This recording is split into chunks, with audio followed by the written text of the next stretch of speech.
Good morning, everyone, and welcome to today's San Francisco Interfaith Council's weekly online briefing for faith leaders.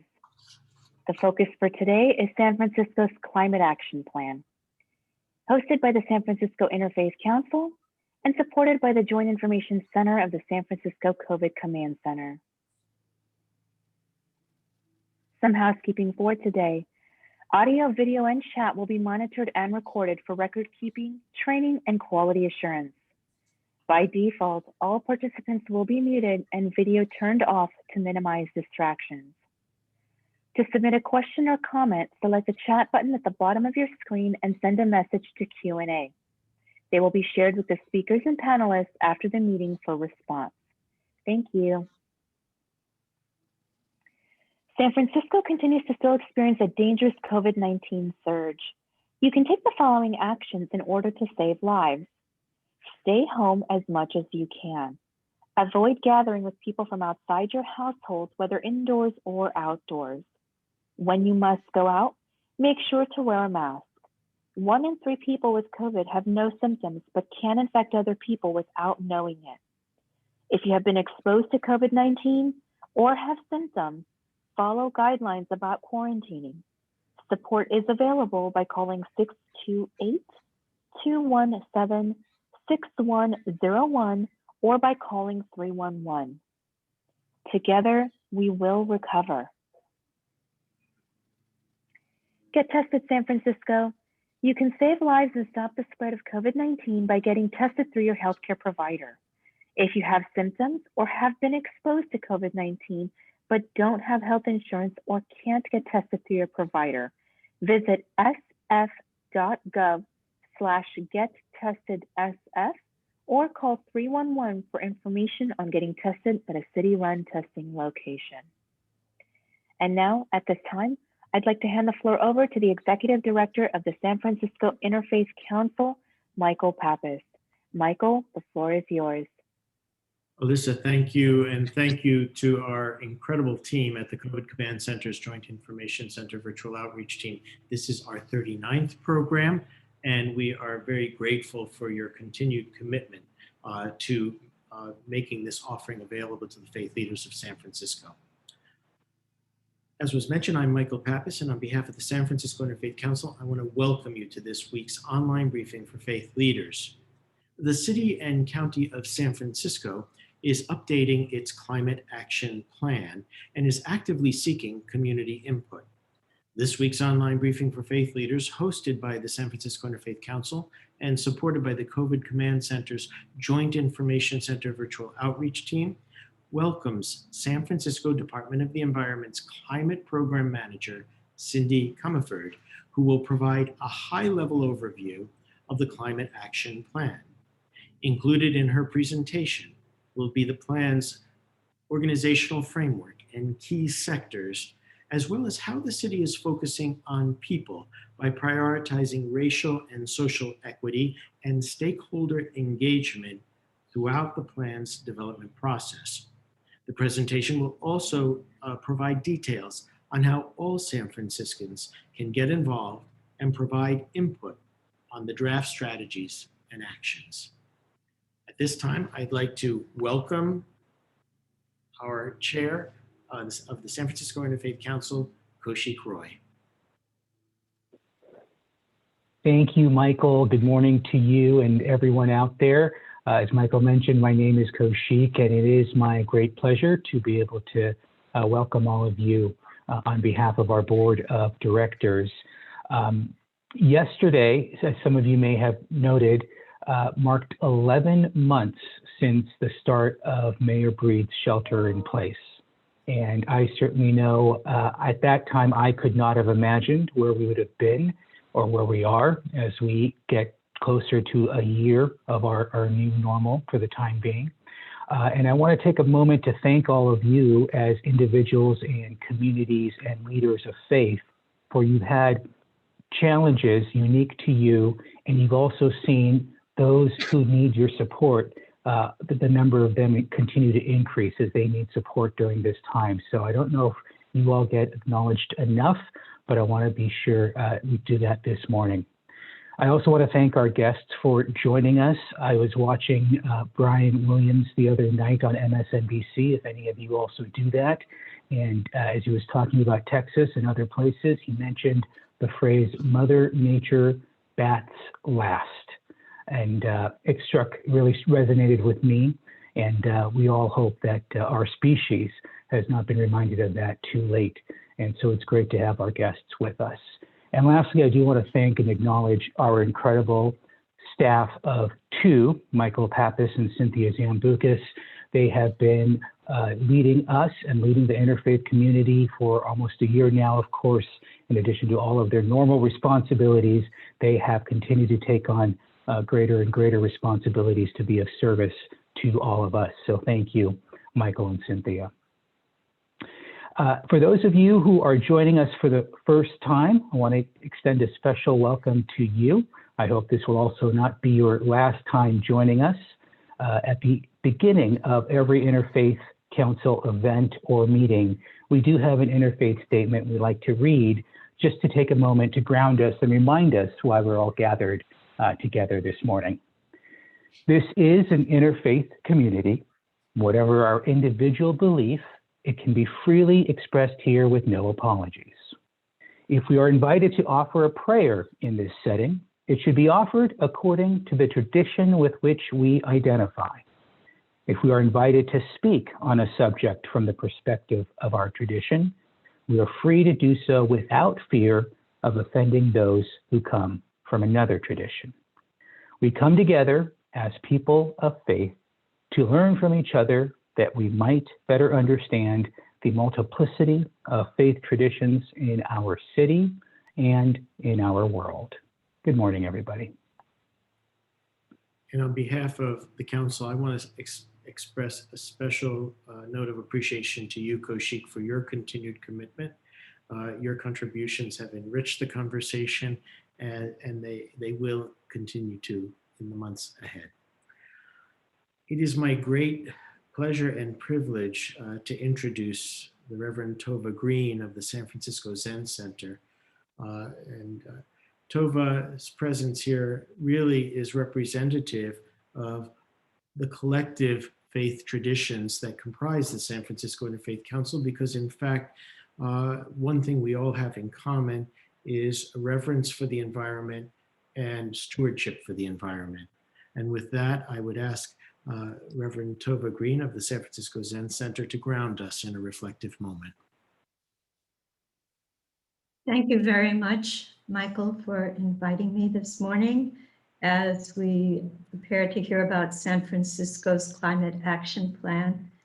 And as Kaushik and you both acknowledge, this is on many people's minds these days. I want to start by sharing just a word from the beloved Vietnamese Buddhist teacher Thich Nhat Hanh, who uses the word interbeing. We inter-are.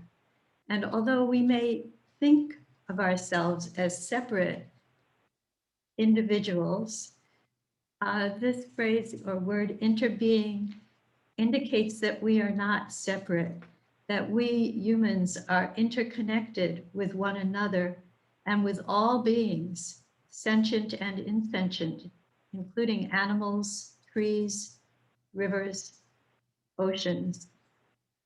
And from this awareness comes a wish to protect and care for our planet.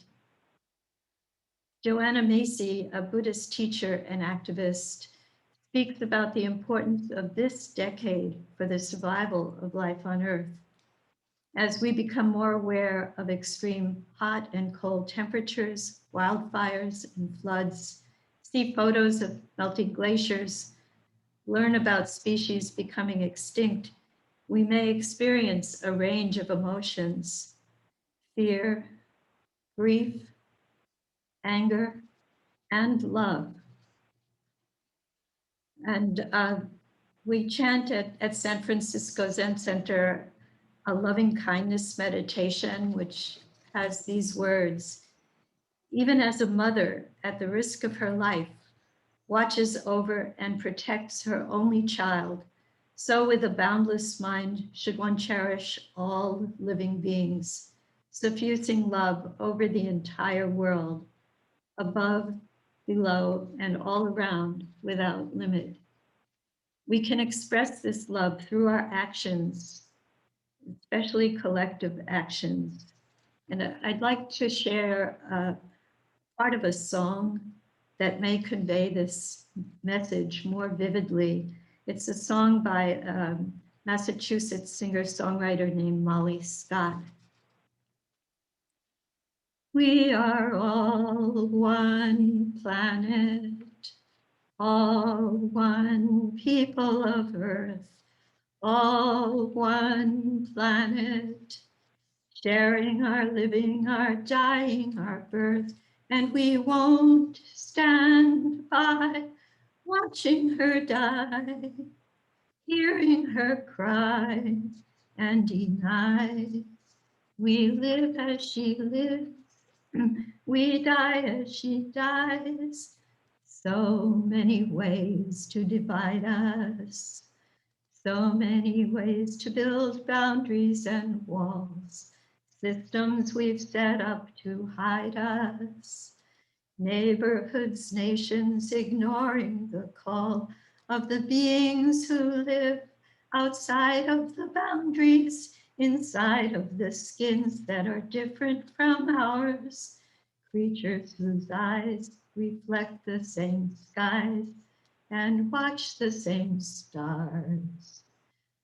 We are all one planet, all one people of Earth, all one planet, sharing our living, our dying, our birth, and we won't stand by watching her cry, hearing her cry and deny.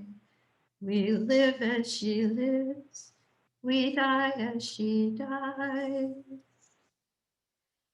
So let's take a moment to silently reflect on the beauty and the fragility of our planet Earth, and to recognize that our actions on her behalf can make a difference.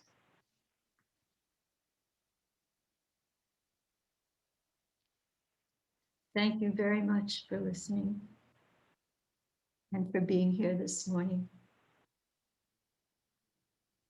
Thank you, Tova. Someone once told me that a song is a sermon sung, and you continue to inspire us, and we pray for your continued strength and inspiration so that you can continue to do wonderful things for the Zen Center and for our community. Thank you, Michael. Usually, April is the month when we lift up and shine a light on the Department of the Environment because it's Environment Month. And we usually invite the director of the Department of the Environment, Debbie Raphael, whose talks rival some of the sermons of the most inspirational preachers in San Francisco. And so I always look forward to April. And yet it was brought to my attention that we have a time-sensitive issue that we need to address, and that is the updating of the Climate Action Plan. So different than some of the programs we've offered in the past, we are going to encourage all of our attendees, as you're listening, to offer thoughts and comments in the chat, and we will harvest these thoughts and comments and direct them to the Department of the Environment so that they can be included in the engagement and the input that the purpose of today's program is trying to advance. We welcome Cindy Comeford, Climate Program Manager for the San Francisco Department of the Environment. I know that our time is limited, so in the 20 to 30 minutes ahead, we would ask you to engage us, Cindy. Thank you, Michael, and good morning, everyone. Thank you for having me. It's an honor to come and present. So if we want to start the slideshow, that would be great.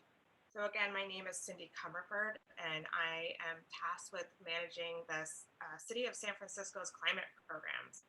And as Michael mentioned, we are in the process of updating our climate action plan. And so we're here today to provide a background on that plan update, and also really an ask. It's really important that this plan is centered around the people in San Francisco, and the goal is to really provide some options on how you can engage in this plan. Next slide.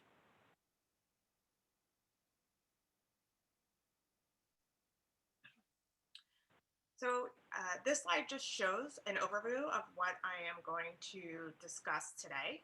And so the first thing I'd like to do is I'm going to show a short video just to really set the stage of how we're thinking about the city's climate action plan. And then I'm going to provide a little background of how we're developing the plan, the structure of the plan, and then talk how you can get more involved. Next slide. So to start off, we're going to see a little video from our director on the background of the climate action plan.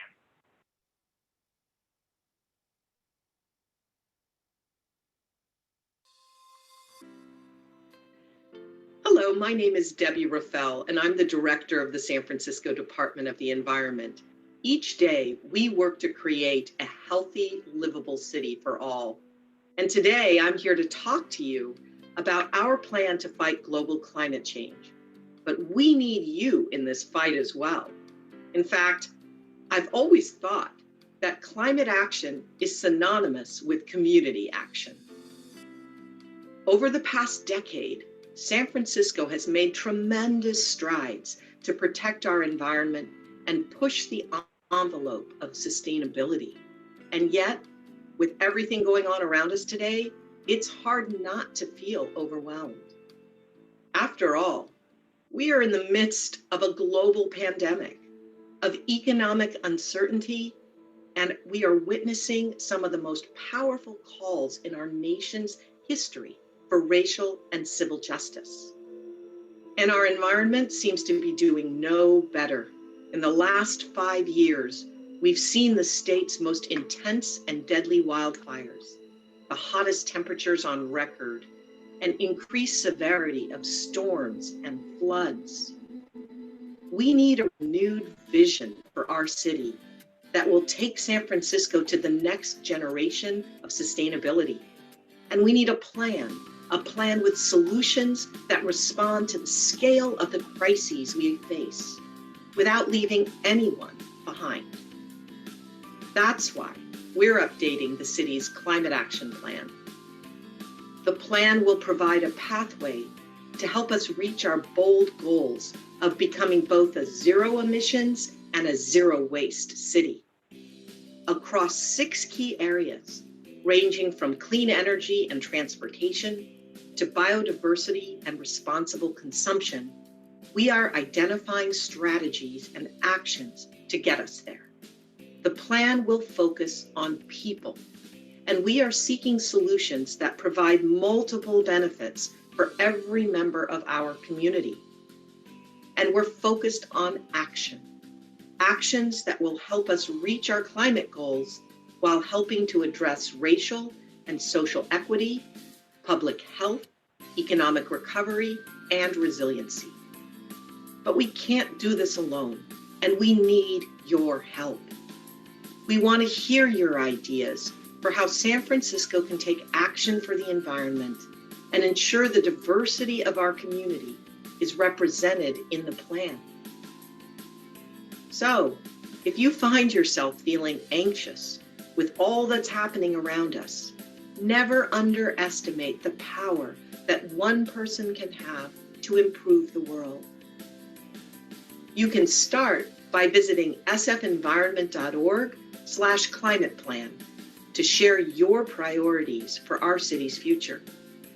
I look forward to working together to heal our planet for a better tomorrow.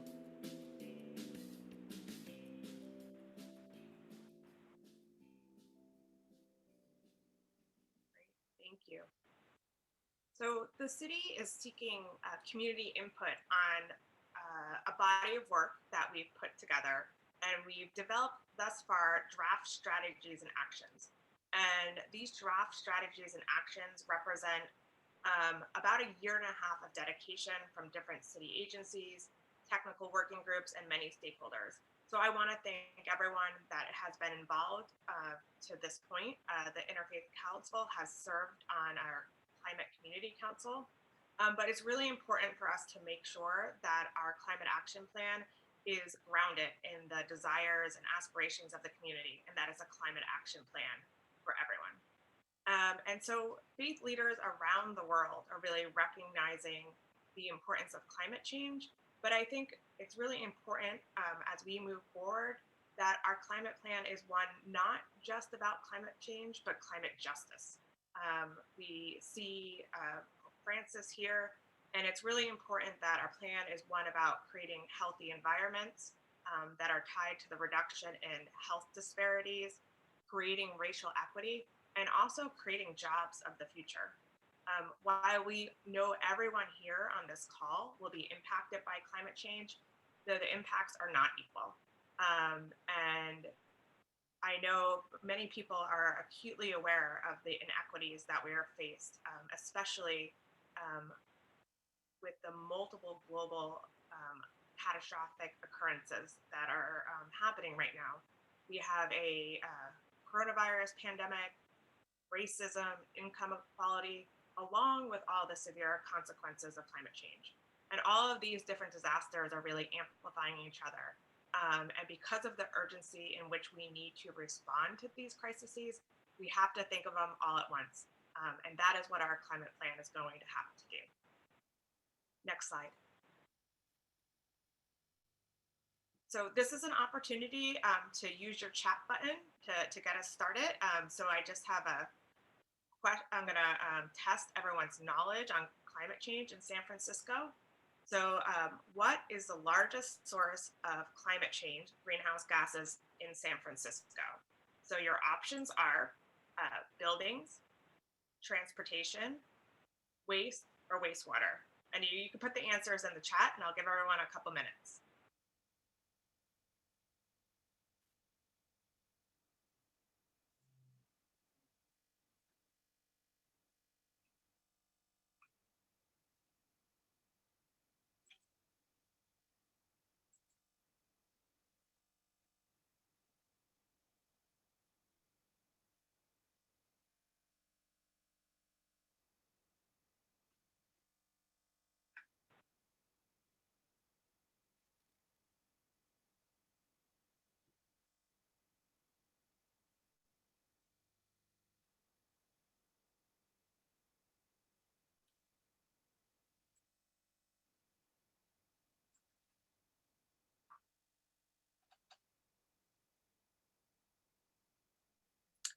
Okay, Sharon, if you could advance to the next slide. So it's B, transportation. So the transportation is our largest source of emissions in San Francisco, followed by buildings. And so a lot of our climate action plan focuses on transportation and buildings, but we're also looking at 4 other sectors, which I'll talk about in a little more detail. So the last time San Francisco actually updated its climate action plan was 2013. So a lot has changed since then. And really, to avoid the worst impacts of climate change, we need to have a detailed plan with goals, strategies, and actions. Next slide. So we can also look at carbon emissions through a different lens.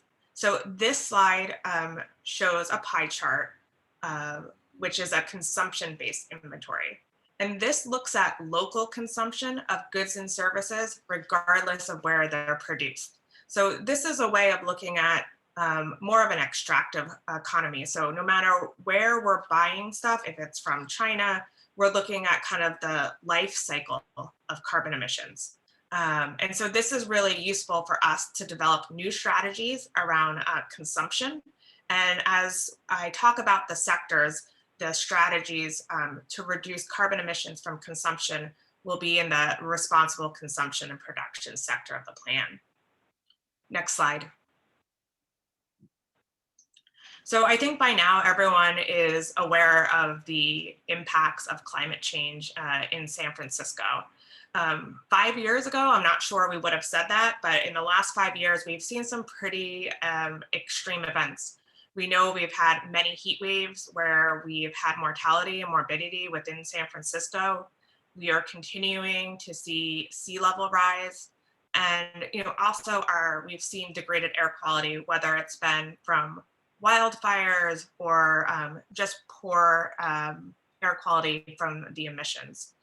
I think one other thing to mention, just because it's a little timely right now, we mentioned Texas and the severe cold weather that the rest of the country is facing. And I got the question a lot, well, how can we have global warming when we're seeing freezing temperatures? And one thing is, it's not just heat, it's extreme weather. And what's happening right now is normally the polar vortex is kind of capped in by the poles. And since it's starting to warm, it becomes unstable and it is kind of drifted down in 2/3 of the United States. And so it's important as we talk about climate change and educate our fellow residents and friends that it's, in different places such as San Francisco, where we've seen very temperate weather, there's other places of the country that will see extreme weather like we are right now. Next slide. So it's not all bad news. San Francisco has decreased its greenhouse gas emissions by 35%, while increasing its population by its GDP by 172%, while also growing its population. So we have been successful in growing our economy and also reducing climate pollution. In March, our San Francisco economy plunged after the first shelter in place, and we still face a lot of significant challenges that could present challenges to our progress on climate change. And although we have been successful in reducing our climate emissions by 35% since 1990, we still have a lot of work to do. Next slide. So the San Francisco Department of Environment has a tagline that it uses to explain our bold goals for climate change, and it's 0, 80, 100 roots. So 0 stands for zero waste to landfill and incineration. 80 stands by 80% of our trips by sustainable modes, and 100 for 100% of renewable energy by 2050. And the roots are really for healing the earth, so removing carbon through natural processes or carbon sequestration. And so our goal is really to get to net zero emissions by 2050, which means by 2030, we'll have to reduce emissions by 68%. But also it's really important for us, as I mentioned earlier, to address racial and social equity. We really can't separate poverty, the environment, and race. Next slide. So this slide, the Climate Action Plan will paint a picture of what we need to do to meet our net zero emissions and goals by 2050. And we'll be looking across 6 sectors that are listed on this slide: energy supply, transportation, land use, housing, building operations, and responsible production and consumption. And I'll go through each one. And so within each of these sectors, we have strategies and actions.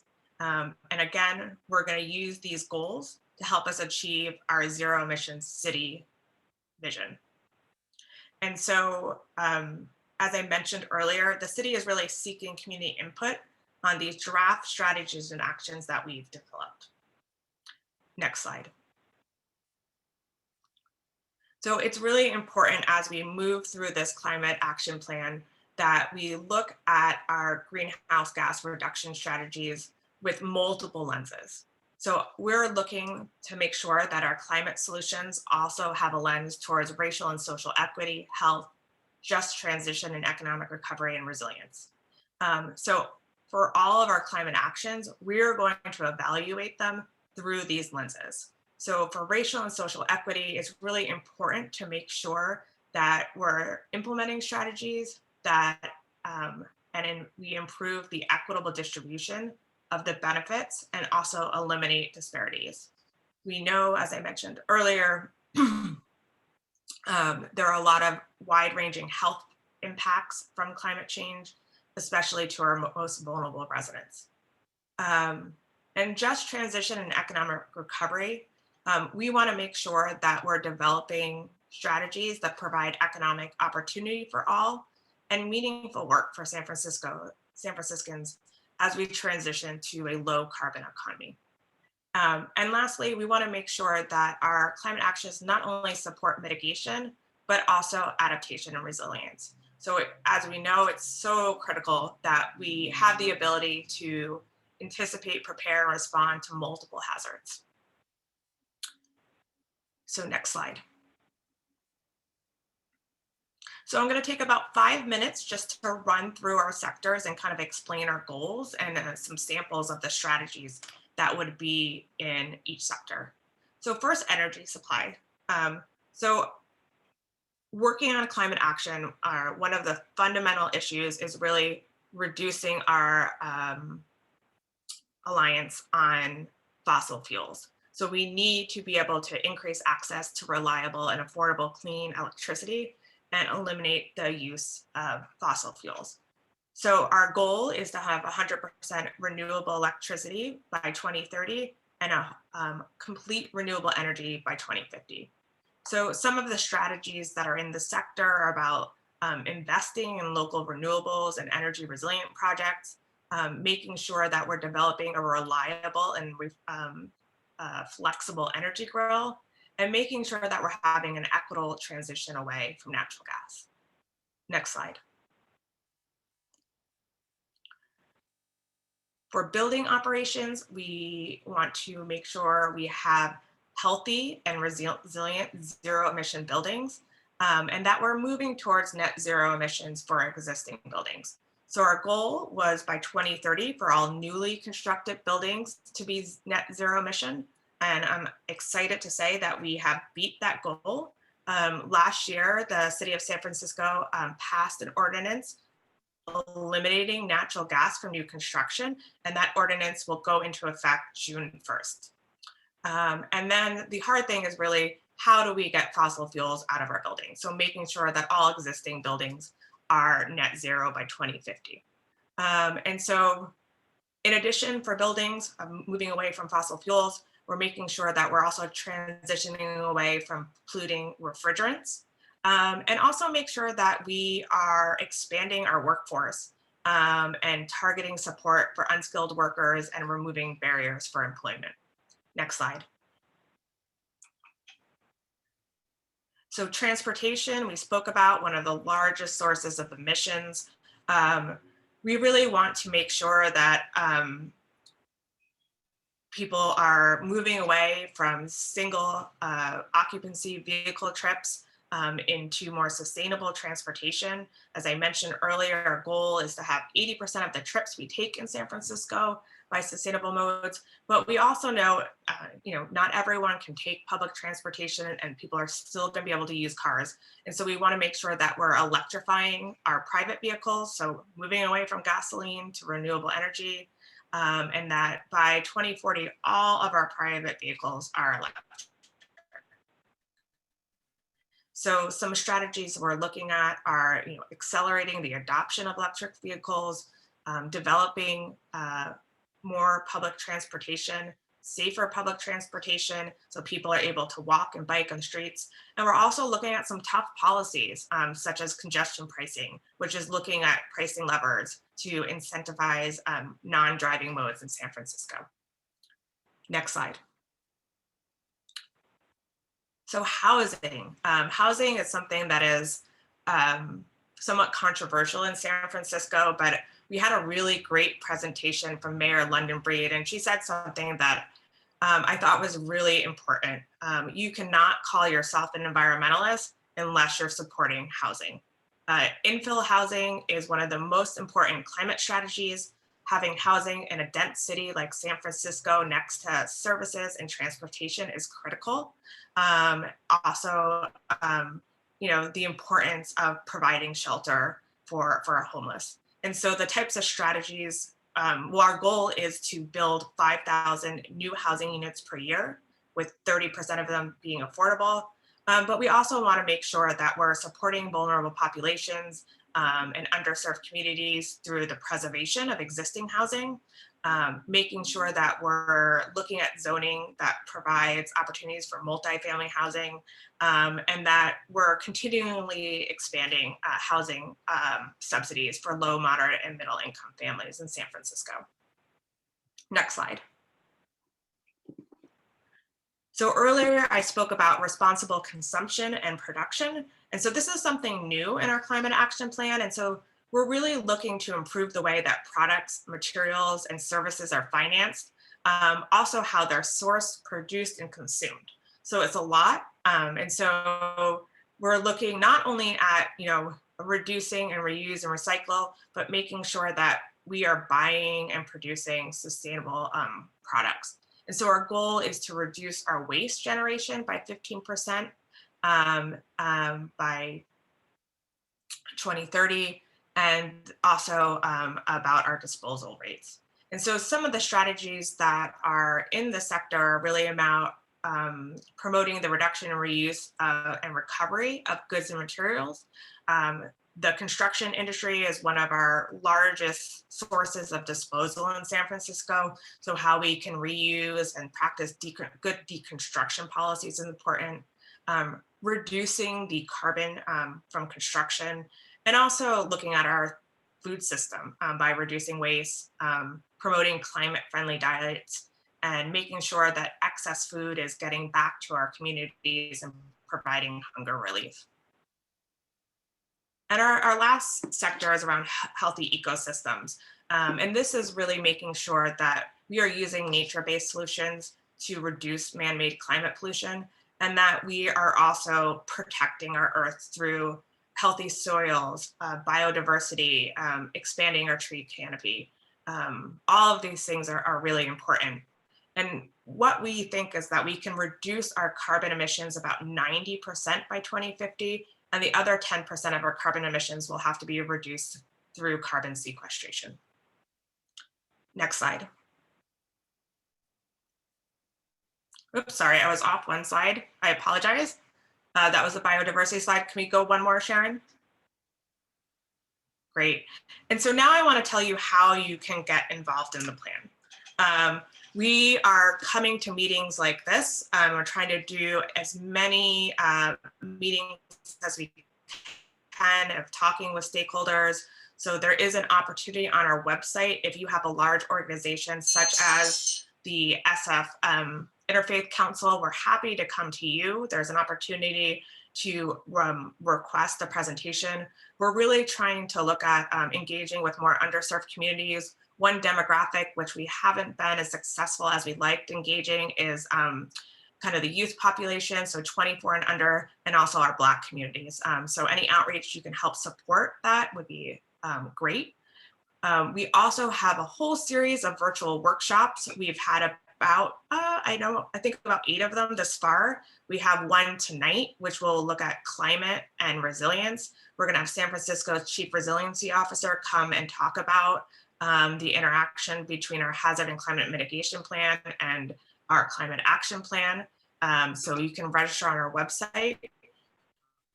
We'll be holding a couple other workshops. We're gonna have 2 in-language workshops, one in Spanish, one in Chinese, and then we're gonna do some Friday during the day and some weekend workshops. Our workshops have been in the evening, and we've heard from working parents it's been really hard. So we're trying to expand the diversity of time. And unfortunately, since we've all had to be shelter in place and we haven't been able to really have this face-to-face interaction, we've developed an online open house platform. And on this platform, you can see all of the strategies and actions and learn about our climate action plan. And you can actually leave comments on the open house platform for us. And so we're really looking to get robust community feedback on all of our strategies and actions.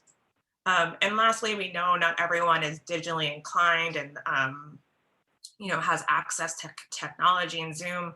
So we've been doing postcards, flyering, and we also have a climate hotline where people can leave messages, and my staff and myself have dedicated time each week to calling people back. I And I think we can advance to the last slide. So I just want to thank everyone. All of the information I spoke about today is available on my website, on our website. You can send an email to the website there. If you email me personally, I will make sure to get back to you. And thank you for the opportunity to present on this really important initiative. Thank you, Cindy. And we would once again encourage our attendees today to enter comments in the chat, as well as to click sfenvironment.org/climate plan to take a survey or to attend a workshop. At this point, it gives me great pleasure to turn the floor over to Leora Milgram Gardner, the Northern California Director of California Interfaith Power and Light. She is the Interfaith Council's partner in all things environmental, and we thank her for being with us and representing Interfaith Power and Light today as the moderator of the panel. Leora, the floor is yours. Thank you. I'm so honored to be here. Cindy, thank you for that informative and exciting presentation on the direction of San Francisco. I'm with California Interfaith Power and Light. We've been around for 20 years working with communities and people of faith and conscience to address the climate crisis. One of our honors is to work with communities and congregations, with many of them being here in San Francisco. And so we have some incredible panelists who have been involved and engaged in this work on the ground. And I think we'll have some wonderful resources to share and some poignant questions. First up is Bishop Ernie Jackson, the pastor of Grace Tabernacle in the Bayview Hunters Point area. He has been a leader of a church that has been at the forefront of climate justice engagement, advocacy. On Juneteenth, about a decade ago, his church was one of the first to install solar panels. And it's an honor to have you, Bishop Jackson. Good morning, Leora. Good morning, everyone. It's great to be here this morning. And thank you, Cindy, for that very informative presentation that you made. I will be in touch with you because I think it's important. I'm the co-chair of the San Francisco African American Faith-Based Coalition. We have about 21 churches that are involved. And one of the things that has been very concerning for me is that during COVID, we have shifted our concerns, obviously, most importantly, to look at COVID, keeping our congregation safe. But we have sort of dropped, de-emphasized the need for climate control. You know, and I think we don't rejoice in what's going on in Texas, but Texas is a wake-up call. Even though we're a city that's making progress, what's happening in Texas has alerted me that how serious and what a serious condition that we are in, not only as a nation, but throughout the world. It's almost nightmarish to think about what if this was San Francisco and we were having the same problems that they're having there. So I think education is important in terms of, especially in my community. Education is so important because there's an economic factor or associated with this because, or maybe more of a physiological factor, because we're going to focus more on our personal security, the things that we need to survive from one day to another. And you're not going to think so much about climate control. You're not going to think so much about putting panels, solar panels on your house. And even in our churches are closed now. Even though we were in a meeting the other night with the Department of Public Health, even though you know, they're saying, hey, listen, you can now come together, you can worship at a 25% level. Many of the African American churches are not going to open because of the fear of COVID-19 and how it's affecting our community at a much higher rate. So, but we cannot lose this platform to talk about climate control and how do we integrate this in looking at the total picture of what's happening to us as humans. I think Tova Green in her song highlighted much of that. And that was as Mike said, that was a gospel message being preached in a song. So I think we've got a lot. I think I'd like to see us revisit with education and get more information out, Cindy, to our churches in the African American community about the need and the importance of climate control, and really raise this to a very high level. It's very important. I think I better conclude because for the sake of time. Is there a particular question? Shall Cindy focus on how to educate? Well, I think Cindy actually answered it because my question to her would be addressing the coalition. And actually, if you address the coalition, you would be addressing also a segment of Rainbow Push, because we have representatives from Reverend Jesse Jackson's Rainbow Push that are part of the coalition as well. And this is one way of disseminating this very important information to a community that tends to be marginalized. So, and in terms of racial equity, I think I would like to engage with you and maybe set up some time with our leadership and with you in having a forum like this, for instance, on the importance of climate control and what we can start doing in that arena. Thank you so much for your comments, and I would love to work together. I think that would be fantastic. And I just want to say, I hear what you're saying about education. I think, you know, we're so ingrained to thinking, oh, recycling and composting, but there's so many things that we can do around climate change and protecting our health and promoting equity. And so I think, you know, as someone who's working in this field, it's really what I need to do is make that easy for people. And so how I can work with you to make that easy for people and residents who have to deal with so many other things on their plate is kind of what my role is. And so I think that's a great recommendation, and I hopefully we'll get an opportunity to work together on it. Thank you. Looking forward to it. I will say that I'm not sure I'll be here in 2050, but I do have an obligation of my calling as a faith leader to make sure those coming after me are well protected and that we are meeting the goals that have been laid out in that plan. So thank you very much. Thank you, Leor. Thank you, Bishop Jackson. Now, next up, we have Mark, the new Executive Director of the SF Transit Riders. He comes to us leading an organization that's committed to public transportation, which kind of tackles that biggest pie that Cindy pointed out. And he also comes with a background of faith leadership as well. So Mark, I hand over the floor to you for some reflection about your work and a question for Cindy. Yeah, thank you so much. Obviously, it's good to be with you, friends. I'm a former pastor here in the city. My church was hit pretty hard by COVID and actually reduced the pastoral time available. And I ended up looking for work, and transit riders attracted me for a lot of reasons. And so let me tell you a little bit about San Francisco Transit Riders and then kind of get to the climate action plan. San Francisco Transit Riders, we're an independent member-supported advocacy organization. We work to make public transportation better for everyone.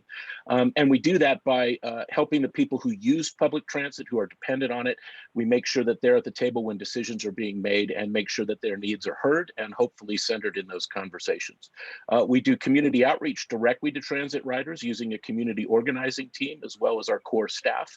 And we do that in the street when we can safely with COVID. It's been a challenge in this season to do that, but really do center the needs of those folks in transit, working with community groups, neighborhood direct service organizations to learn more about people's needs and educate folks about transit. this is hard to wrap your head around, but when we talk about public transportation, some public transportation projects can take decades, and some are quick build projects. You paint some lines, you try out something new, and so we are in it for the long haul around big transportation projects, as well as being in the advocacy around, can we get a high-speed transit lane to a community that needs it? Can we do something to improve service? Right now, some of the argument or conversation, I should say, is about what lines can we restore and who needs those lines. Muni has vastly reduced its service in order to address the needs of essential workers, much less trying to feed a downtown sector that's fairly empty.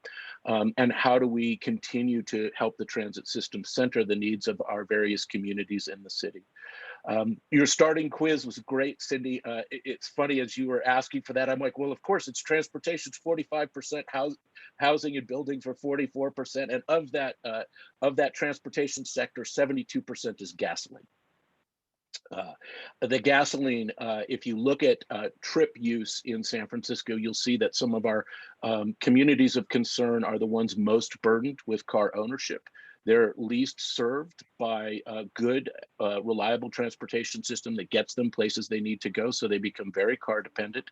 That carries with it not only a climate burden, but an air quality burden. If you look at our air quality maps, it's those same communities that suffer from air quality concerns. And one of several solutions to that is a strong public transportation system that offers a variety of modes and modalities for people. I would point out our public transportation system provides not just the muni buses, but the paratransit system, and even provides taxi vouchers for folks who are disabled, for whom paratransit will not work effectively. So we're trying to serve in a very large, broad, and deep community. And so with that as kind of backdrop, as we read through your climate plan, we're pleased to note Transit First City was reflected in the first transportation goal of trying to make public transportation sort of the primary choice for people, or the first stop for transit. But I think most of us who've been on the city streets know that whether it's Teslas or big Fords that drink a lot of gasoline, you can only fit so many single or double occupant vehicles on a street. And so as you folks are thinking about the climate challenges we face, Cindy, how is it that you're thinking broadly about how to integrate a transportation system that works equitably for all people sort of into that public right-of-way use? What does that mean in sort of a granular fashion? And that question could get super in the weeds, so I do want to save you from kind of the block by block analysis, but kind of an overview about how you folks would imagine our city in 2050 balancing a viable, energized public transportation system against a single or low occupancy vehicle. What does that look like? How do you frame that? Thank you. And I want to also thank your organization for participating in the Climate Action Plan. We've received a letter, and it's really important to have that type of feedback. So transportation is one of our most stubborn sectors to move the needle, especially we are able, as we look at our projections over time, we do see transportation as population growth being a challenging part to reduce our climate emissions. And so I think we are going to have to make some really unpopular decisions around pricing levers. And I know this is not what people want to hear, but I think congestion pricing, being able to limit single vehicle occupancy trips and then generate revenue to invest back into building a fast, reliable transportation system that's accessible for all is what we're going to have to do. So I think that is critical, making sure that we're generating the revenue to support the transportation system of the future. And, I think another thing is, while we can try to limit residents' vehicle trips, we know we are still going to have trucks, delivery, Amazon. And so we're really focusing on trying to electrify those sectors are most important around electric vehicles, light to medium duty trucks. And, we know, and as many people is trying to make sure that we're doing those last mile trips by public transportation, because that's where a lot of our trips come, and also a lot of our safety impacts. And I think the other thing is working with the Department of Transportation on safety. So making sure our streets are safe. So our Vision Zero initiative for all users and all abilities. Thank you. Now, next up is Marek, who is a member of the San Francisco Unitarian Universalist Church. And she exemplifies a community that is this takes the vision of carbon neutral into our infrastructure and into the community. And before I pass it on to you, Mark, I also have to note that Reverend Hova Green of Zen Center is also a community that has been taking this vision seriously and has installed, beyond for other reductions, has already installed solar panels to essentially create their own electricity for all of their needs. So a little bit of on the ground lived challenges and opportunities from Marek. Thank you so much. Thank you, Lior. Yes, I'm Marek Munn. I'm a lay member of the Unitarian Universalist Society. Reverend Vanessa Rush Southern is our minister, and I know she's very involved with this interfaith group. But yes, my perspective is very nuts and bolts of what our congregation and denomination are working to do to meet the building sector carbon emissions goal by 2050. And specifically how to get rid of our fossil fuel using equipment in our church and then across our denomination to make a significant impact. So we have a historic sanctuary built in the 1890s, and then what many of us considered a new center that was actually built in the late 60s. And we woke up a few years back and said, well, wait a minute, the 60s were 50 some odd years ago. We really need to reinvest in our buildings to be able to last another 50 years. And by the way, in 50 years' time, we don't want to be burning fossil fuels. In 5 years' time, we don't want to be burning fossil fuels. What can we do now to implement a way to change over our systems so that they're not burning fossil fuels? In the meantime, we had also installed solar panels, not to 100%. I'm very impressed, Tova, that you were able to do that. We generate about 30% of our electricity with solar. And a few years back, we decided as a congregation to buy 100% green power from the city. So we felt moving to electricity was a really good strategy for us. But I'd like to just talk about some of the challenges that we had, in a way maybe being instructive to what others here would run up against in their congregations, and then have a few questions to ask. But we looked at our center and realized that it's our boiler, that's a gas boiler that's putting out about 260,000 pounds of carbon into the atmosphere every year. And I was shocked by this number, but it's significant. And I've also been working with Friends of the Urban Forest in planting street trees, and another group that's working to protect our urban forest from being cut down by Department of Public Works and others. So I decided to look at how many trees it would take us to offset that amount of carbon. And looking at new baby street trees have a little less capacity to sequester carbon than mature trees. It turned out we would need 13,000 new baby street trees to be planted just to offset that boiler gas use. And I was also working on a landscape project where we put in 7 new trees, which was great, but we've got a long ways to go. So we wanted to look at putting in an electric heat pump to take care of our heating needs. And the first question was, well, how can we afford that?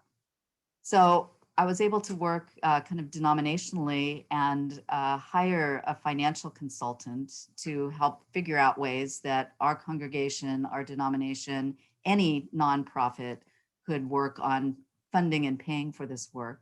And luckily, there are institutions that will lend money, and specifically to nonprofits and specifically to do good environmental work. So our next question was, before we went and borrowed money, well, what do we want to do? And so putting in electric heat pumps is what we want to do. But because we have an old building, it's not a simple plug and play. We needed some engineering consulting to help us figure out what to do.